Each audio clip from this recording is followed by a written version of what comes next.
A primeira pergunta que chega à mesa vai na linha daquilo que nós tínhamos conversado nesta preparação desta conferência e tem a ver com a questão de 98% do nosso tecido empresarial ser constituído por PMEs, mais de 80% de base familiar e, portanto, estamos a falar de qualquer coisa como 300 mil empresas que têm esta limitação de muito pequenos, portanto, serem pequenos empregadores.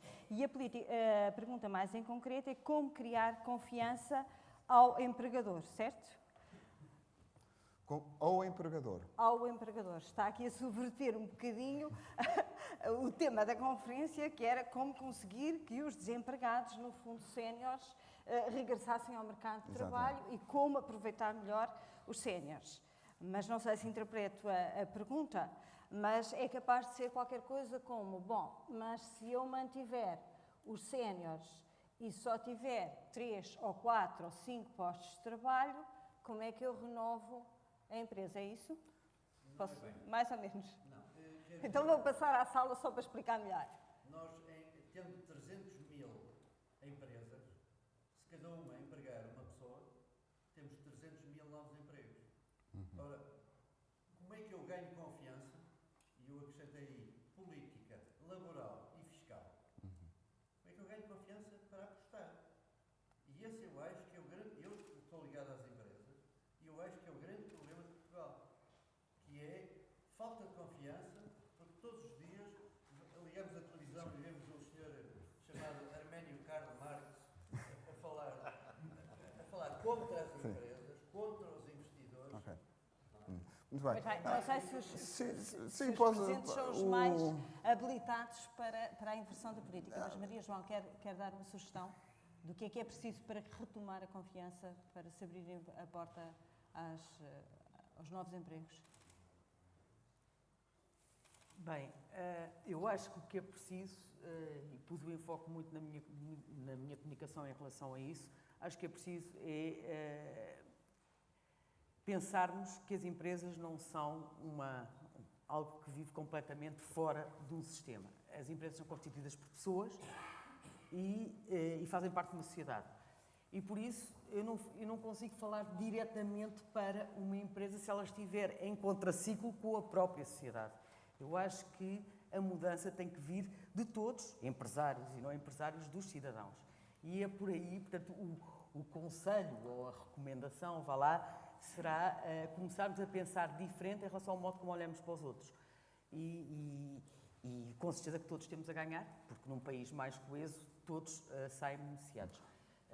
Por isso, a minha perspectiva não é tanto uma perspectiva setorial, porque acho que o contexto aqui é muito, muito, muito importante.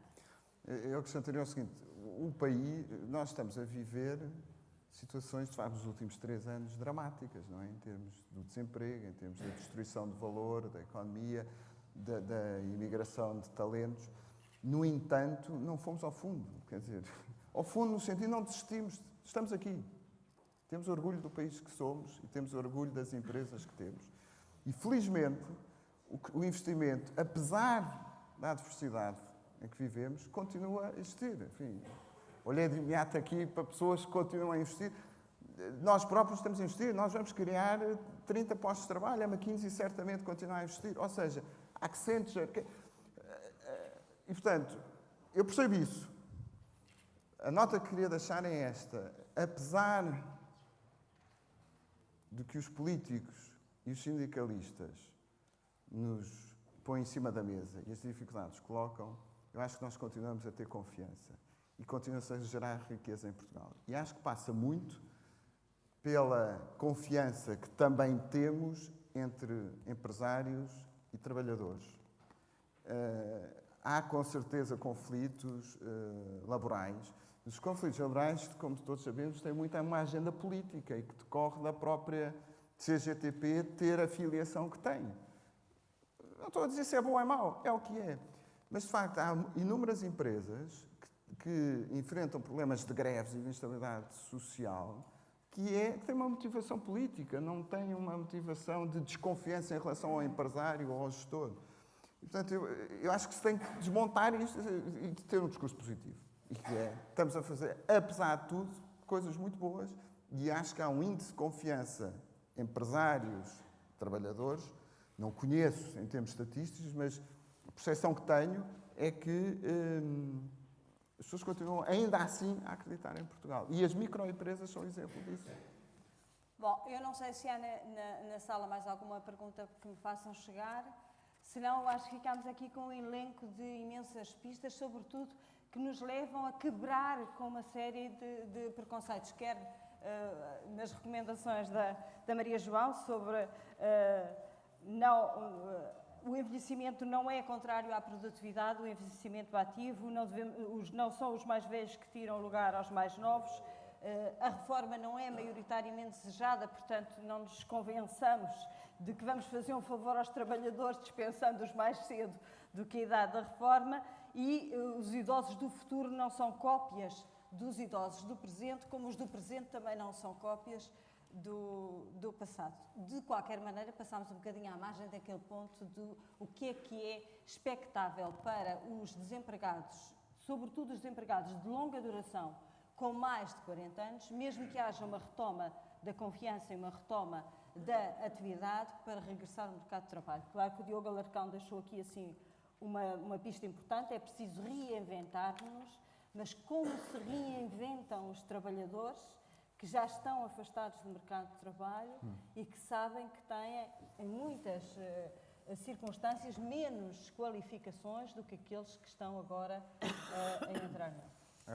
Acho que há duas coisas, duas etapas. Uma, que é a responsabilidade dos colaboradores, dos trabalhadores e das empresas, que é preparar para essa situação. Ou seja, formação, se as empresas devem investir mais em formação, e formação a longo prazo. E não tanto a formação técnica que é necessária, mas também formação comportamental, de atitude, de programas como falava há pouco, de mentoring. Quer dizer, pôr aquelas pessoas mais velhas, a dizer, queridos amigos, hoje tens 35 anos ou 40, mas há um momento em que vais ter 55. O que é que tu queres ser daqui a 10, 15 anos? Portanto, porque acho que isso é uma forma de nos prepararmos para a eventualidade normal de podermos vir a ficar desempregados ou ter que mudar radicalmente a forma como gerimos e recebemos dinheiro para alimentar os nossos filhos.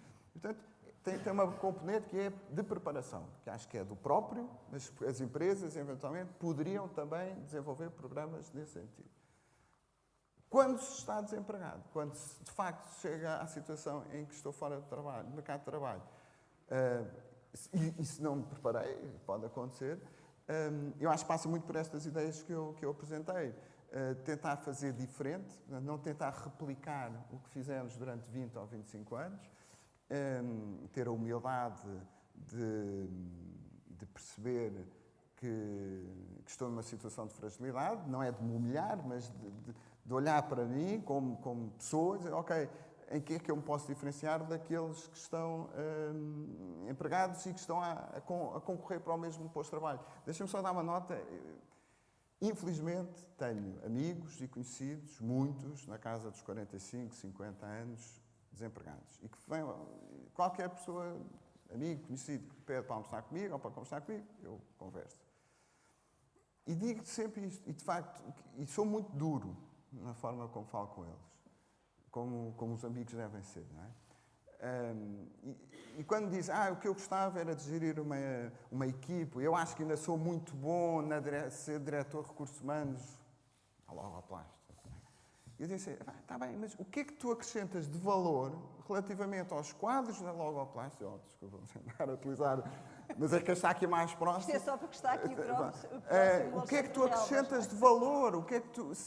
Porque não tem empresa que é EDP, Galp ou outra qualquer. Quer dizer, portanto, e ter esta humildade de perceber que, porque já não estamos no mercado, porque estamos desempregados, temos que encontrar outras formas de nos vender e de reintegrar o mercado de trabalho. E depois, os temas dos fundos de capital de risco, enfim, há depois todo um conjunto de outros instrumentos que podemos usar. Mas, sobretudo, a mensagem que eu daria, Graça, para quem está desempregado, e digo, eu procuro pensar nisto para mim próprio todos os dias, se isso acontecer, e pode acontecer, como é que eu posso acrescentar valor ao mercado fazendo algo diferente do que estou a fazer hoje. Já agora não resisto a colocar a segunda questão, e qual é a recomendação que dá ao gestor que, perante a necessidade de reestruturar, vê aquela tentação cada vez maior de, os mais caros, os mais velhos, em vez de despedir 3 novos, posso despedir só um mais velho. Portanto, no fundo, a tentação de prevalecer no curto prazo, a preocupação do curto prazo, face àquilo que seria a expectativa da crise de talentos daqui a 3 ou 4 anos, não é? Eu creio que, precisamente, não pode ser uma visão de curto prazo. Eu acho que a decisão do despedimento, e quando é preciso despedir, e às vezes é preciso despedir, tem que ser prospectivo, tem que ser o que é que vão ser os custos que eu vou ter daqui a 5 ou 10 anos por estar a despedir um conjunto de pessoas que, em princípio, estavam a acrescentar valor hoje à empresa. E pode ter impactos a nível dos clientes, a nível da força de vendas, a nível de conhecimento. Na indústria, o que se destrói de valor com alguns dos despedimentos que são feitos, pessoas que conheciam a máquina, que conheciam os moldes, que conheciam a forma como a linha de produção está a ser feita. As pessoas, ok, eu despeço porque vou ter resultados imediatos, porque é bom para o balanço, mas provavelmente daqui a 5 anos eu vou ter que recrutar novas pessoas mais caras e, entretanto, perdi a vantagem competitiva que tinha. Maria João, temos aqui uma pergunta para si que surge da sala e que diz o seguinte: acha que faz sentido que as remunerações passem a ser como as dos jogadores de futebol? E depois tem-se um exemplo do Ronaldo, aos 18, 2 milhões, aos 25 anos, 15 milhões ano, aos 32, para aí, 6 milhões. Ou seja, haver assim um início, depois um boom na remuneração e, em vez de se continuar com ela até o final da carreira, depois haver uma espécie de redução na fase seguinte. Eu conheço Espero pouco, que isto eu conheço pouco o mundo do futebol, portanto, qualquer incorreção... Eu espero que aqui esteja inerente também uma redução do tempo de trabalho, porque senão a remuneração do trabalho só...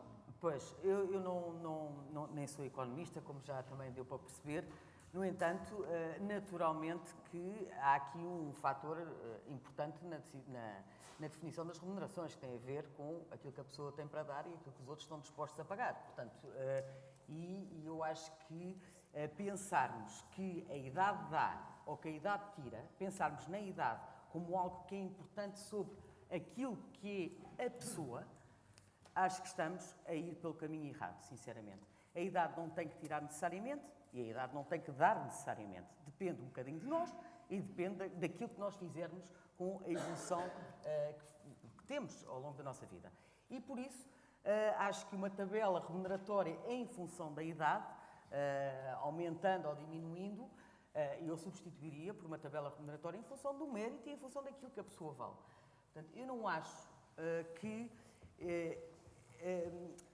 o envelhecer seja algo de mau, mas também não tem que ser necessariamente bom. Eu não acho que os jovens sejam mais do que os mais velhos, mas também não acho que os mais velhos sejam mais do que os mais jovens. E é essa a visão, muitas vezes, que nós temos e que nos impede, muitas vezes, de, por um lado, em relação às pessoas, a nós próprios, de percebermos que em todas as idades nós temos um papel importante na sociedade e que não podemos desistir dele. Em relação à sociedade propriamente dita, pensar que qualquer que seja a idade, todos têm um contributo e se os pusermos de lado, como acontece atualmente, que a partir de certa idade e de uma forma sem qualquer problema de consciência, diria eu, colocam-se pessoas fora do sistema e convivemos com isso de uma forma totalmente pacífica, acho que nós estamos a ir, sinceramente, pelo caminho errado. Nesse sentido, e faço a outra pergunta, portanto, a remuneração eu acho que respondi, e faço a outra questão da experiência e o que é que os trabalhadores podem esperar, eu diria que se calhar não podem, neste atual contexto, podem se calhar esperar pouco, diria eu. Podem esperar pouco porque o contexto não é muito animador, mas podem fazer muito para que o contexto mude.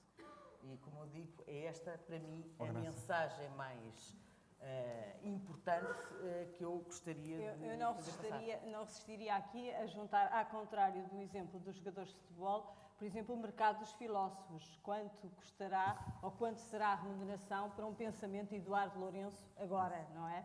Portanto, seguramente foi subindo ao longo de toda a sua carreira. Portanto, se alguém empregasse Eduardo Lourenço, teria agora que lhe pagar segurissimamente muito mais do que quando começou. Vamos ter de ficar por aqui com muita matéria para exame de consciência, acho eu.